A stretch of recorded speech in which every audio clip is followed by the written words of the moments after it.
Sup, my name is Ryu for the YugiohCouncil. Welcome to your holiday special top 5 countdown. Because tomorrow is Christmas Eve and I may be taking the day off tomorrow and Friday and coming back Saturday with a slow upload till Monday. Just fair warning because the holidays, I like to spend with my family, just saying. Alright, now before this gets completely started, this was actually joked about last week. People were cool with it, so I'm making it happen. These are my top 5 Yu-Gi-Oh! Anime series. Now, I will have to go back and do it once we get a 6 anime series, but I'm going to rank all the Yu-Gi-Oh! Current series that are running. So, the latest one being Arc V, and the very first one being the original series. So, this is my personal choice. Make sure down in the comments to let me know your top 5 of the anime ones, and any future top 5 or top 10 countdowns you would like to see. I have a few ideas anyways, but hey, let's get it underway. Coming at number 5 has to be Zexal for me. It is the most absurd of the Yu-Gi-Oh! Series. Yes, I said that. I'm going to get hated on. I'm going to see a big-ass dislike bar. And when it comes down to it, let's be honest with each other. If it wasn't for the squeaky high-pitched Yuma voice, or the Casper the Ghost flying around, and I don't even want to go into how bad that looked, or maybe it was just the lack of rememberable monsters outside of Utopia. Yeah, I can't really think of anything else that actually made its way into the physical game that people cared about. Oh, wait, Gaga. Yeah, that's about 2 decks. Yeah, I'm just, no. When it comes down to it, Zexal, for me, was very, very lackluster. Coming off the reins of 5Ds, it just took a totally different direction. And I get it, it's cool, but at the same time, it's like it took too much of a direction turn way too fast. It's my least favorite out of all of them because Yuma sucks. I'm sorry, it's true. And when he goes like that Super Saiyan mode, I was like, I'm done. I clicked off the episode. I said, fuck this shit. I'm done watching Yu-Gi-Oh! And that, honestly, that's pretty much the last time I watched it, once he went Super Saiyan. Because that shit was absurd. And I did finish the episode, but that shit was just fucking absurd. I mean, I know there's Zexal fans out there, all one of you. Jokingly. We know there's no Zexal fans. No, I'm kidding, guys, I'm kidding. When it comes down to it, for me, Zexal was just so poorly handled and so forgettable that it's the bottom of the barrel of Yu-Gi-Oh! For me. My number 4 pick is GX. And again, I know I'm going to get hated on this for saying this shit. GX had a slow start and had a pretty good ending. But coming off the reins of the original series, it, again, like Zexal, was lackluster to me. And it hurts to say that it was lackluster because it's like Heroes came from there, and I wasn't the biggest fan of the original Heroes. The evil Heroes were one of the coolest things. I wish they would have done more with that arc, to be honest. Looking back on it, there's a lot of cards in GX we still haven't gotten. We're only talking about anime. We could do a manga version, too. We could do the top 5 manga Yu-Gi-Oh! Series. We can rank those bitches down, too. So I have read most of them, except for I don't think there's an Arc V one yet. If there is, then I'm an idiot, and I have to go read it. But when it comes down to it, I was forgetting what series we're talking about here. GX. So GX gave us pretty much the most broken of broken formats during its time on the air. From when it started to when it finished. Phantom Darkness, Light of Destruction, Cybernetic Revolution gave us a Cyber Dragon OTK with Future Fusion and shit. Yeah, there was some pretty broken shit there. Needless to say, Power Bond. Needless to say, there's a lot of monsters in GX you can never forget, and they always constantly seem to come back around. Dark Arm Dragon came from that kind of era, but not from the show. If we're talking from the show, which we should be, it gave us one of the most lovable archetypes ever. Heroes. I mean, come on. You can't say you don't like Heroes. Okay, you can, but then I can understand why, and then still there's like 30 versions, so you gotta find one that you like. I mean, there's Destiny Heroes, so who's that too? Alright, moving on. My number 3 spot may actually surprise a few people is Arc V. And Arc V, for me, honestly, I wanted to put it at number 4, but I gotta be fair here. Bringing back Jack Atlas and Crow Hogan, yes, I'm a sucker for that. Even though it had that awkward ass start, to be honest, it was really fucking awkward. Like, hey, look, I'm in the fucking circus. You know, it had that really like awkward thing. The one thing I can't take away from Arc V is the amount of rememberable monsters that will go down from this series. DDD, Raid Raptors, Performer Pal, the Magicians. This is off the top of my head. I see. I didn't watch all the episodes. I had skimmed through some of them because I'm not all that interested in Yu-Gi-Oh anime anymore, to be honest. But Arc V definitely, you know, it's got a lot going for it. It's got the crazy Yugi looking hair. It looks like Christmas colors. I'm a sucker for it. It matches Odd Eyes. Not gonna lie, it's funny. No, in all seriousness, it introduced Pendulum into the show, so there was that, and we all know how stupid Pendulum can be at times.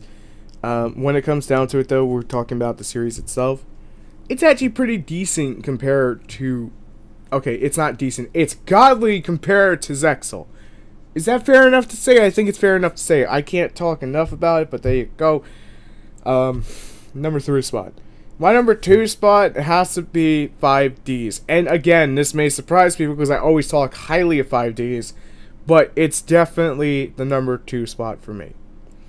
It had one of the most derpiest, over-the-top Yu-Gi-Oh scenes I've ever seen in my life. If you watch the Japanese one, you'll see exactly what I mean.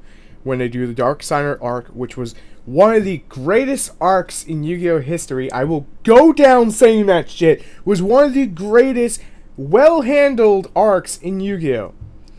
The only thing I wish would have happened is they would have done more after that wrapped up. Because after that, it was like, hey, we're from the future, and we're you. Oh, wait, we're not you, but we're from a paradox time-traveling portion of mechanized versions of you. There's a lot of things in 5Ds that makes me scratch my head, laugh my ass off, and at the same time go, huh? And then there's also some times where I'm like, you know what? This actually could be expanded on. 5Ds is a very, very interesting thing. Gave us a lot of rememberable monsters. Blackwings, Synchron's, Red Dragons, because they got love now. Everyone loves Red Dragons. Now they're cool. And I want to say the Signer Dragons. So there's that as well. And he gave us fucking Black Rose. You gotta love Black Rose. Black Rose and Stardust and fucking Scrap Dragon, yo. Came from that era. I don't believe Scraps were played on the show. I want to say they were, but I don't remember them being played. We got Mechalords, which were pretty cool too, but haven't really done jack since then. No pun intended. When it comes down to it, again, that dark Signer also gave us Infernities. Dark Signer arc was one of the best handled Yu-Gi-Oh series in a long time. Like the arc was one of the best I've seen done in Yu-Gi-Oh for a long time up to that point, because it was so well crafted and thought out. Like, here's Carly.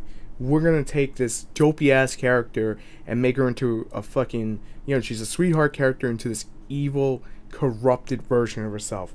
We're gonna take we're gonna take the Goodwin, and there's something suspicious about him, and we're going to make him the most ultimate OP fucking shit in the first arc.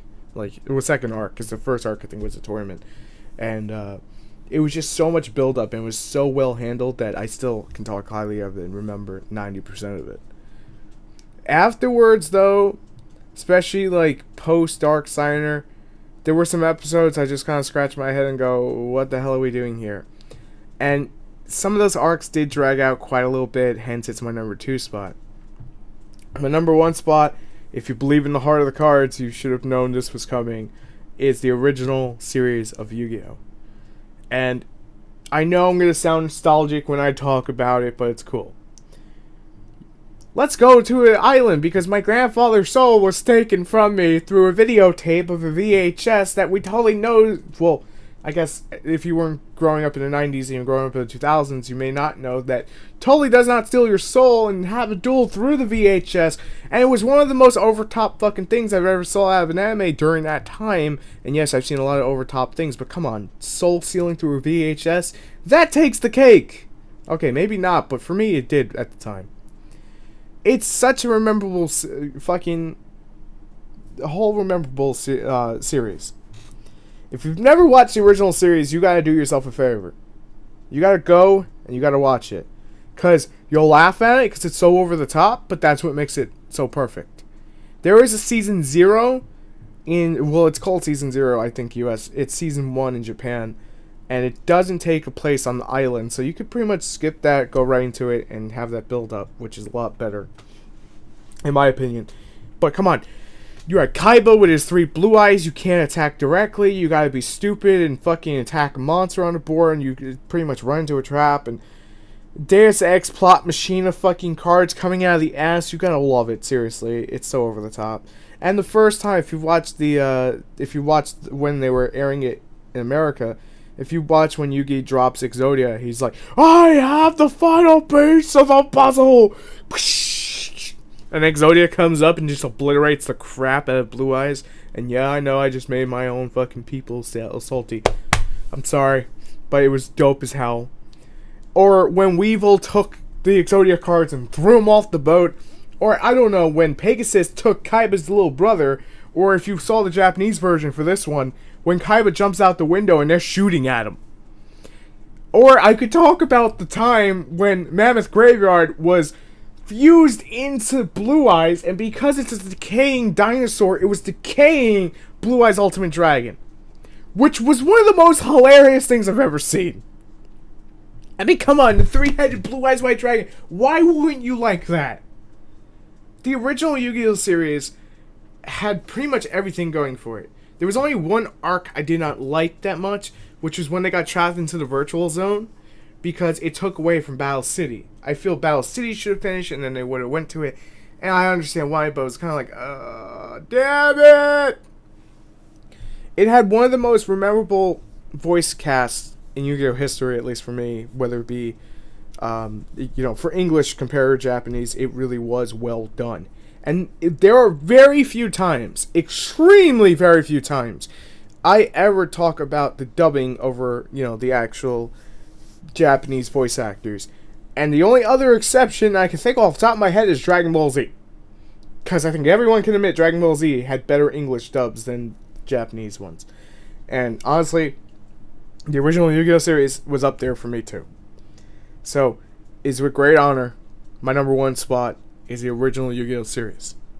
Let me know what you guys want to see next time, and I'll make it happen. As always, I'm ready for the Yu-Gi-Oh! Council, and I am installing Yugioh Pro so I can work on some stuff for you, but it's going to be a slow week. Blame Christmas, and blame everything else, but it feels good. Also, anyone who subscribed to the Council Network, I thank you for getting us past 200. You guys are the fucking best. I love you, and I'll see you next time. Thanks for watching.